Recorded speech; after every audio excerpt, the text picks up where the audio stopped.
HSC 25-26 আজকে এই sentence কানেক্টরসের class করে 2টি স্মার্টফোন জিততে পারো তুমিও। তাই আমরা গত বছরে রাজশাহী বোর্ডে আসা সেন্টেন্স কানেক্টরসটাকে ভেঙে চুরে বুঝিয়ে দিব যাতে করে তুমি ইজিলি উত্তর করতে পারো তোমার এইচএসসি বোর্ড পরীক্ষায়। সো এই ক্ষেত্রে মাথা ঠান্ডা করে দেখো, তুমি সেন্টেন্স কানেক্টরসের প্রতিটা লাইনের বাংলা না বুঝলে গ্যাপে কোন ওয়ার্ডটা দিয়ে তোমার এই গ্যাপটা ফিল আপ করা উচিত সেটা কিন্তু কখনোই ধরতে পারবে না। তুমি একটু ঘাবড়ে গেলে আমার ভিডিওটা দেখে আরো বেশি শান্তি পাবে। তাহলে দেখো এখানে বলা হচ্ছে mobile phone is a miracle of modern science. Mobile phone বলতে তুমি যেটা দিয়ে আমাদের ভিডিওটা দেখছো তার কথা বলা হচ্ছে। Mobile phone is a, mobile phone হয় একটি মিরাকল মানে চমৎকার, কিসের দেখো অফ মডার্ন সায়েন্স, বলা হচ্ছে আধুনিক বিজ্ঞানের একটা চমৎকার বিষয় বা চমৎকার উদ্ভাবন হচ্ছে এই মোবাইল ফোন। প্রথম লাইনটা ক্লিয়ার। এরপরে দেখো বলা হচ্ছে ইট হ্যাজ ব্রট, এটা এনেছে অ্যাবাউট এ রেভলিউশনারি ডেভেলপমেন্ট, একটা বৈপ্লবিক উন্নতি in the area of communication, বলা হচ্ছে এটা যোগাযোগ মাধ্যমে একটা বৈপ্লবিক উন্নতি সাধন করেছে। তারপরে দেখো dash it has eliminated distance, তাহলে আমরা বলতে পারি উদাহরণস্বরূপ যে এইটা যোগাযোগের ক্ষেত্রে যে একটা বৈপ্লবিক উন্নতি সাধন করেছে সেই ক্ষেত্রে আমরা উদাহরণ দেখতে চাই। তাহলে এখানে তুমি বলতে পারো ফর এক্সাম্পল, তাহলে প্রথম লাইনটা কি হতে পারে, এখানে তুমি দিতে পারো ফর এক্সাম্পল অর্থাৎ উদাহরণস্বরূপ, তুমি দিতে পারো such as, আবার তুমি দিতে পারো ফর ইনস্ট্যান্স অর্থাৎ উদাহরণস্বরূপ, তুমি যে কোনো একটা দিলেই এইখানে হচ্ছে। ইট হ্যাজ এলিমিনেটেড ডিস্টেন্স, বলা হচ্ছে উদাহরণস্বরূপ এইটা আমাদের দূরত্বকে একেবারে শেষ করে দিয়েছে। ড্যাশ প্রমোট বিজনেস, আমরা বলতে পারি অ্যান্ড এবং প্রমোট বিজনেস, যে এইটা দূরত্বকে একেবারে শেষ করে দিয়েছে। আমরা এখন ঘরে বসেই পৃথিবীর যে কোনো জিনিসের তথ্য আদান প্রদান করতে পারি এবং এইটা ব্যবসাকে অনেক উন্নতি সাধন করেছে। স্মার্টফোন বা মোবাইল ফোনের মাধ্যমে এখন অনেক ধরনের বিজনেস করা যাচ্ছে। পরের অংশে দেখো dash gearing the pace of business, তাহলে দেখো এখানে বলা হচ্ছে gearing the pace of business, তাহলে তুমি এখানে বলতে পারো এরকম ভাবে যে also gearing the pace of business, এইটা ব্যবসার গতিকে বাড়িয়ে দিয়েছে। সো তুমি এখানে অধিক তথ্য দেওয়ার জন্য তুমি অলসো বলতে পারছো যে এইটা সাধারণত আমাদের দূরত্বের যে সমস্যাটা এটার সমাধান করেছে, ব্যবসাকে প্রমোট করতে সাহায্য করেছে এবং ব্যবসার গতি বৃদ্ধিতে, যেহেতু আরও বুঝাচ্ছি তাই আমরা এখানে অলসো দিয়েছি। তুমি জানো অলসো শব্দের অর্থ বোঝায় আরও, তো আমরা বলছি যে আরও এই যেই কাজটি করেছে, আরও এটা হচ্ছে ব্যবসার গতি বৃদ্ধিতে সহায়তা করেছে। এরপর বলা হচ্ছে ইট এনশিওরস, এটা নিশ্চিত করে the smooth growth of economy, বলা হচ্ছে এইটা অর্থনীতির যে গতিটা আছে না, অর্থনীতির স্মুথ গতিটাকে সচল রাখে। তারপর দেখো বা নিশ্চিত করে। এরপর বলা হচ্ছে it can solve many problems of mathematics, তুমি এখানে বলতে পারো যে তুমি এখানে দিতে পারো যে মোর ওভার, বা তুমি দিতে পারো যে বিসাইডস, এছাড়াও বিসাইড শব্দের অর্থ কি এছাড়াও, তাহলে তুমি বলছো যে এছাড়াও এটা যে কাজটা করতে পারে, বিসাইডস মানে তাছাড়াও অথবা এছাড়াও, তুমি যেটা দাও ওইটা দিয়েই হবে। দেখো বিসাইড শব্দের অর্থ হচ্ছে তাছাড়াও, এটা যে কাজটা করেছে besides it can solve many problem of mathematics, এইটা ম্যাথমেটিক্স অর্থাৎ গাণিতিক অনেক সমস্যার সমাধান করে দিয়েছে আমাদের স্মার্টফোনটা। তারপর বলা হচ্ছে it has become a daily necessity, তারপর তুমি বলতে পারো so it has become a daily necessity, এখানে সর পরিবর্তে তুমি দেয়ারফরও দিতে পারো যে দেয়ারফর এই কারণে, বা সুতরাং এটা, বা দিতে পারো thus it has become a daily necessity, এখানে স দিলেও হবে, দেয়ারফর দিলেও হবে, দাস, এখানে ফলাফল বোঝাতে তুমি একটা ফাইনাল কনক্লুশন টানছো। তারপরে দেখো বলা হচ্ছে dash it is not free from demerits, তাহলে তুমি এখানে বলছো বাট, কিন্তু এটার খারাপ দিক ছেড়ে আছে বা এটার যে খারাপ দিক নাই এটা বলা যাবে না। সো এই ক্ষেত্রে বিপরীত বোঝাতে তুমি সাধারণত বাট অথবা হাউএভার দিতে পারো, বাউট অথবা হাউএভার বিপরীত বোঝাতে বলা হচ্ছে, কিন্তু এইটার যে অসুবিধা নাই এই কথা বলা যাবে না। But it is not free from demerits, এটা যে একেবারে ত্রুটিমুক্ত এই কথা তুমি বলতে পারবে না। সো এতক্ষণ বলছিলাম আমরা পজিটিভ কথা, যখনই আমরা বিপরীতে যাচ্ছি তখনই আমরা কিন্তু অথবা হাউএভার দিয়ে আমাদের কোয়েশ্চেনটাকে বা আমাদের কনটেক্সটটাকে আমরা বিপরীতে নিয়ে যাচ্ছি। তারপরে দেখো বলা হচ্ছে dash it becomes detrimental to the reckless user. তাহলে তুমি বলতে পারো যে সাধারণত এটা খুবই ক্ষতিকারক যারা সাধারণ ইউজার আছে, অর্থাৎ যারা সাধারণ জনগণ আছে, তারা যদি এটার এক্সেসিভ ব্যবহার করে তাহলে এটা কিন্তু খুবই ক্ষতিকর। সো এখানে দেখো ডেট্রিমেন্টাল শব্দের অর্থ হচ্ছে ক্ষতিকারক। তাহলে আমরা একটু শিখে রাখি যে ডেট্রিমেন্টাল কি। ডেট্রিমেন্টাল শব্দের অর্থ হচ্ছে ক্ষতিকারক। ডেট্রিমেন্টাল, দেখো ডেট্রিমেন্টাল মানে ক্ষতিকারক এবং এর সাথে সবসময় টু প্রিপোজিশনটা বসে। তাহলে তুমি বলতে পারো ক্ষতিকারক এবং ডেট্রিমেন্টালের সাথে সবসময় তুমি টু প্রিপোজিশনটা বসাও। তাহলে এখানে বলতে পারি আমরা যে সাধারণত বোঝাতে আমরা ইউজুয়ালি ব্যবহার করতে পারি, যে usually it becomes detrimental to the reckless user, অর্থাৎ যারা বেপরোয়াভাবে সারাদিন মোবাইল ফোন চালায় এটা তাদের জন্য অনেক বেশি পরিমাণে ক্ষতিকরও বলা হচ্ছে। তারপর দেখো the use of mobile phone by the teenagers has to be regulated. তাহলে এখানে আমরা আবার বলতে পারি বাট বা তুমি সো দাও, এখানে বাট দেওয়াচ্ছে সো দেওয়াটা সুন্দর, কারণ এটা পজিটিভই কিছু বোঝাচ্ছে। আমি ভুলে বাট বলছি, সো দিলে সুন্দর হয়। So the use of mobile phone by the teenager has to be regulated. যেহেতু রেকলেস ইউজারদের জন্য এটা খুব ক্ষতিকর হয়ে দাঁড়াতে পারে, তাই এখানে আমরা তাই বোঝাতে বলছি। So the use of mobile phone by the teenagers has to be regulated, অর্থাৎ একেবারে যারা টিনেজার আছে তাদের দ্বারা মোবাইল ফোন ইউজের ক্ষেত্রে আমাদের কিছু রেগুলেটেড করে দেওয়া উচিত বা নির্দিষ্ট করে দেওয়া উচিত। তারপরে দেখো they will go to ruin. তাহলে আমরা বলতে পারি অন্যথায়, আদারওয়াইজ বলা হচ্ছে যে অন্যথায় তারা গুল্লায় যাবে। They will go to ruin মানে হচ্ছে তাদের জীবনটা ধ্বংস হয়ে যাবে। যে ছোট বাচ্চা কাচ্চা বা যারা টিনেজারের মধ্যে আছে তাদের মোবাইল ফোন ইউজে আমরা একটু রেগুলেটেড করে দিতে পারি, আদারওয়াইজ তারা তাদের জীবনকে ধ্বংসের পথে নিয়ে যাবে।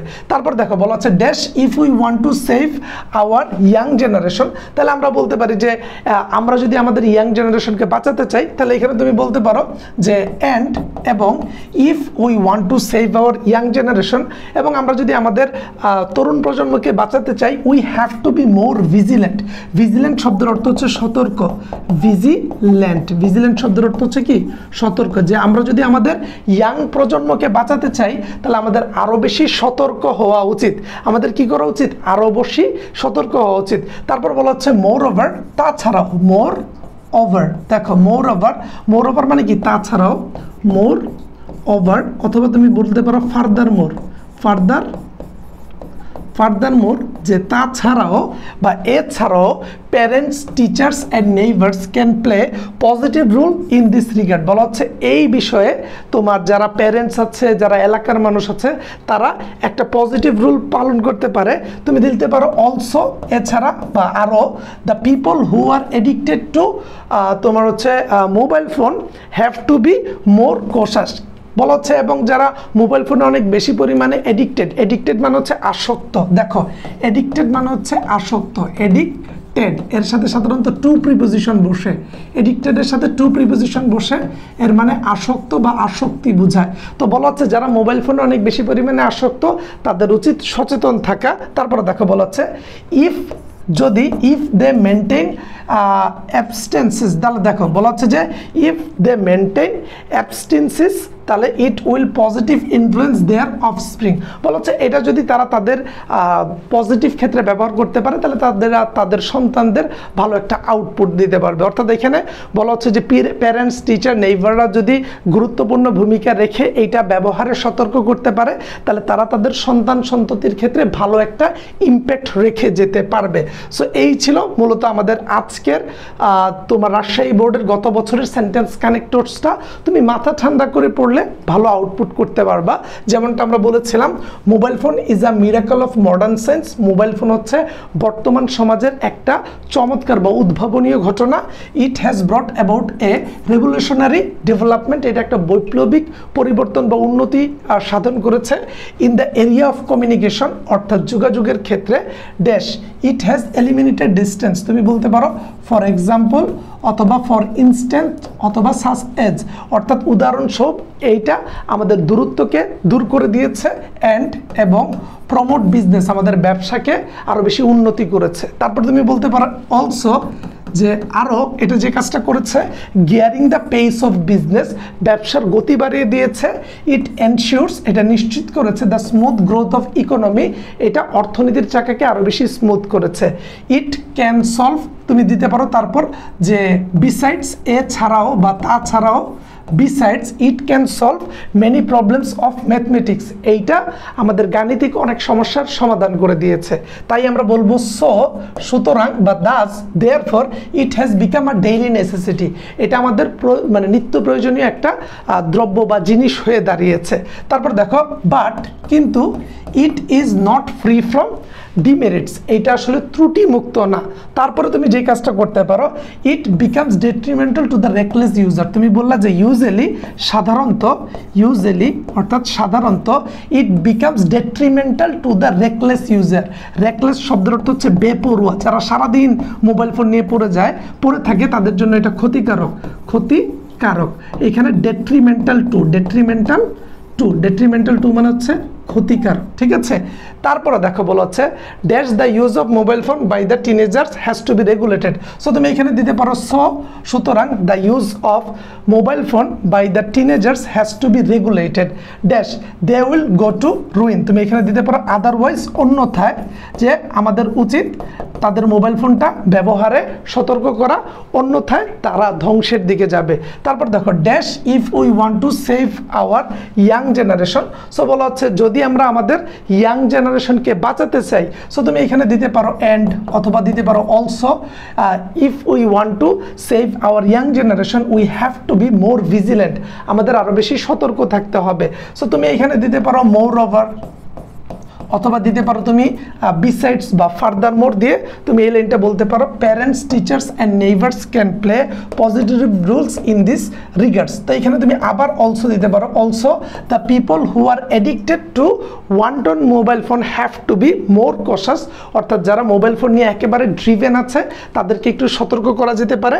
এবং তারপর তুমি যদি দিয়ে বললা ইফ দে মেনটেন্স, তারা যদি প্রপারলি মেনটেন করতে পারে, it will positivity influence their বা it will positively influence their offspring. নিচের লাইনটাতে মনে হয় একটু টাইপিং মিস্টেক আছে, বাট বলা হচ্ছে যে যদি তারা এটাকে প্রপারলি মেনটেন করতে পারে তাহলে এইটার একটা পজিটিভ ইম্প্যাক্ট বা পজিটিভ ইনফ্লুয়েন্স তারা তাদের সন্তান সন্ততির জন্য রেখে যেতে পারে। সো এইভাবে ধরে ধরে আমরা পড়াচ্ছি আমাদের এইচএসসি টু অ্যাডমিশন ব্যাচে। আমাদের এইচএসসি টু অ্যাডমিশন ব্যাচের ক্লাস শুরু হতে যাচ্ছে শীঘ্রই।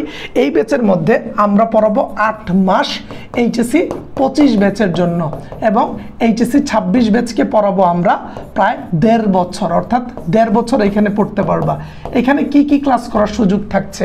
বাংলা, ইংরেজি, আইসিটি এবং মানবিকের গ্রুপ সাবজেক্ট, অর্থনীতি, যুক্তিবিদ্যা, ভূগোল, পৌরনীতি, সমাজবিজ্ঞান, সমাজকর্ম, ইতিহাস, ইসলামের ইতিহাস কিংবা ভূগোল, এবং তুমি এরপরে দেখতে পারো ইসলাম শিক্ষা, কৃষি শিক্ষা, মনোবিজ্ঞান এবং ব্যবসায় শিক্ষা শাখার ক্ষেত্রে হিসাব বিজ্ঞান, মার্কেটিং, ম্যানেজমেন্ট, ফিনান্স আর বাংলা, ইংরেজি, আইসিটি ফুল সিলেবাস পড়ানো হবে।